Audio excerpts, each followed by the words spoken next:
ਤੁਸੀਂ ਇੱਕ ਫੱਕ ਖਾਣ ਵਾਲਾ ਖੋਤਾ ਸਹਾਫੀ ਵੇਖਿਆ ਵੀ ਆ ਤੇ ਸੁਣਿਆ ਵੀ ਆ।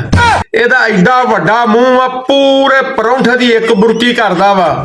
ਗੌਰ ਦੇ ਨਾਲ ਇਹਦਾ ਮੂੰਹ ਵੇਖੋ ਤੇ ਇੰਜ ਲੱਗਦਾ ਜਿੱਦਾਂ ਫਾਟਕ ਵਿੱਚ ਰਕਸ਼ਾ ਵੱਜਾ ਹੁੰਦਾ ਵਾ। ਗਿੱਲੀ ਕੰਧ ਦੇ ਵਿੱਚ ਘਸੁੰਨ ਵੱਜਾ ਹੁੰਦਾ ਵਾ। ਜਨਾਬੇ ਵਾਲੀ ਇੱਜ਼ਤ ਮਾਬ, ਇਹ ਉਹ ਚਵਲ ਝੂਠ ਇਨਸਾਨ ਆ ਜਿਹੜਾ ਅੱਜ ਤੋਂ 2 ਮਹੀਨੇ ਪਹਿਲੇ ਕਹਿ ਰਿਹਾ ਸੀਗਾ आपको शायद मालूम नहीं, उसे वजीरे आजम बनाने के लिए यहाँ बुलाया गया है। आपको प्रोटोकॉल देखकर अंदाजा नहीं हो रहा कि वो बादशाह बनने जा रहा है। ओए ओ चवला, ओ झूठा रब दा शरीक नहीं बनीदा।